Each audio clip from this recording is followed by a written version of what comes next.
Warga Korea Utara memberikan suaranya dalam pemilihan lokal. 우리는 오늘 높은 대륙적 성과를 안고 지방인민회의 회의원 선거를 맞이했습니다.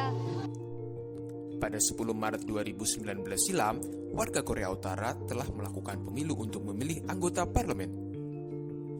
Pemilu untuk memilih anggota Dewan Rakyat Agung atau SPA merupakan kegiatan yang wajib diikuti seluruh warga Korea Utara. Namun, pemilu di sana berbeda dari negara-negara lain, di mana tak ada pilihan kandidat di dalamnya. Alhasil, tak pernah terjadi perbedaan pendapat di antara rakyat selama kegiatan ini berlangsung. Jika dibandingkan dengan Indonesia, negara kita memiliki pemilu yang lebih baik. Pemilu di Indonesia merupakan contoh mekanisme pemilihan pemimpin secara demokratis. Sedangkan di Korea Utara, kegiatan pemilu lebih diartikan sebagai alat kendali rezim pemerintahan untuk mengendalikan politik dari negara totaliter yang dikendalikan oleh partai tunggal yang berkuasa. Bahkan, majalah The Economist mengemukakan bahwa pemilihan di Korea Utara lebih mirip sensus penduduk. Mengapa terjadi perbedaan tersebut? Perbedaan tersebut dikarenakan terjadi perbedaan ideologi yang dianut oleh Korea Utara dengan Indonesia.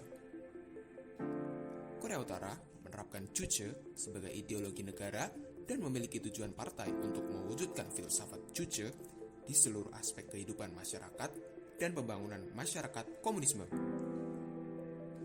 Berbeda dengan Korea Utara, Indonesia menjadikan Pancasila sebagai ideologi negara di mana di dalamnya menjunjung tinggi demokrasi. Itulah mengapa terjadi perbedaan pemilu di Korea Utara dengan pemilu di Indonesia. Ngomong-ngomong tentang ideologi, kalian sendiri tahu gak sih apa itu ideologi? Jika belum, mari kita simak penjelasannya. Pengertian ideologi. Istilah ideologi berasal dari kata Yunani idein atau melihat dan logia yang berarti kata ajaran. Secara umum, ideologi diartikan sebagai seperangkat atau kesatuan gagasan-gagasan dasar yang disusun secara sistematis dan dianggap menyeluruh tentang manusia dan kehidupannya, baik secara individu, sosial, maupun dalam kehidupan bernegara. Lebih lanjut lagi, ideologi terbagi menjadi dua. Yang pertama, ideologi tertutup. Ideologi dalam artian sempit atau ideologi tertutup adalah gagasan-gagasan atau teori menyeluruh tentang makna hidup dan nilai-nilai yang dimutlakan sebagai dasar bertindak dan tidak terbuka terhadap kritik. Yang kedua, ideologi terbuka. Ideologi terbuka adalah gagasan-gagasan yang nilai-nilai dan cita-citanya tidak dipaksakan dari luar, melainkan digali dan diambil dari budaya masyarakatnya sendiri. Ideologi terbuka tidak diciptakan oleh negara, melainkan ditemukan dalam masyarakat sendiri, yang artinya ideologi menjadi milik seluruh rakyat. Ciri-ciri ideologi. 1. Realitas.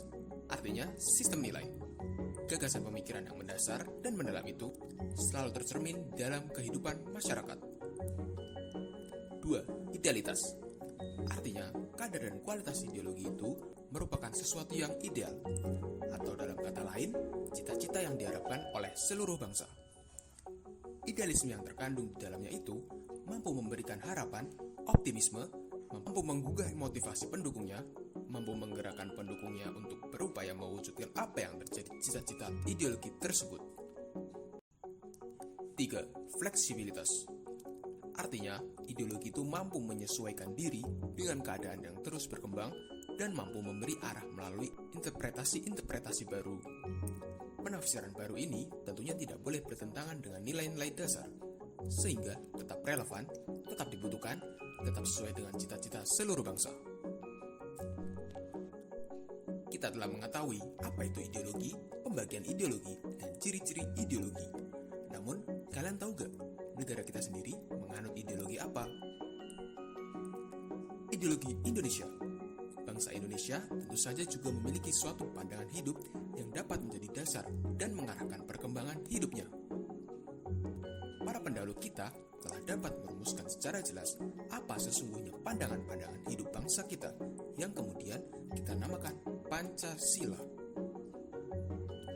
Pancasila di sini merupakan seperangkat gagasan vital yang menggambarkan sikap atau pandangan hidup bangsa Indonesia.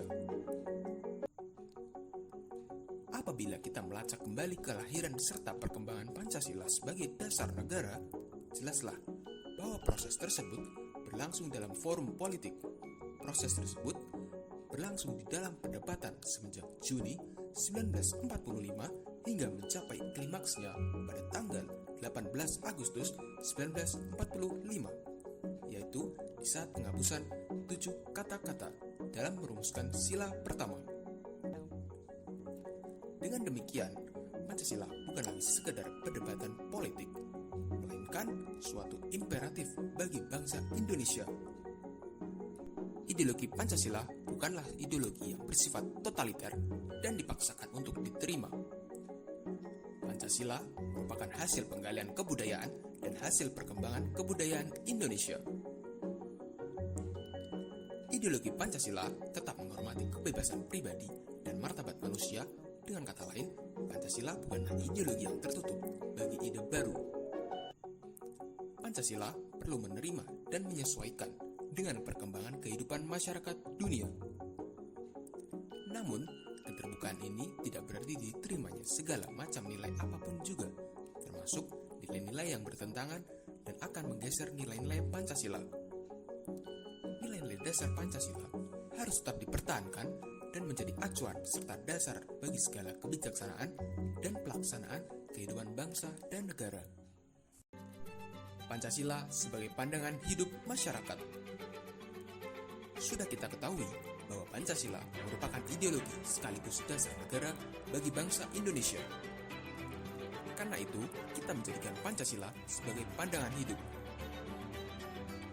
Tapi, apa sih maksud dari Pancasila sebagai pandangan hidup? Maksud dari Pancasila sebagai pandangan hidup memiliki arti bahwa kita sebagai warga negara dalam menjalankan aktivitas sehari-hari harus sesuai dengan nilai-nilai yang ada pada Pancasila. Nilai-nilai dalam Pancasila kita jadikan sebagai tolak ukur kebaikan dalam berinteraksi dengan sesama masyarakat. Berdasarkan pemaparan materi tadi, kita sudah belajar mulai dari pengertian ideologi, macam-macam ideologi, ciri-ciri ideologi, sampai ideologi yang dianut oleh bangsa Indonesia.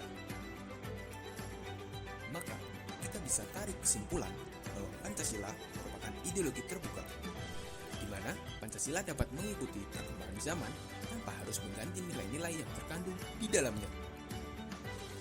Meskipun setiap langkah aktivitas bangsa Indonesia diatur oleh nilai-nilai Pancasila, tetapi dalam mewujudkannya harus sesuai dengan situasi dan kondisi masyarakat Indonesia sendiri, sehingga perwujudannya dapat diterima bangsa Indonesia. Bagaimana nih teman-teman penjelasan mengenai ideologi yang sudah dipaparkan? Semoga dapat membantu ya.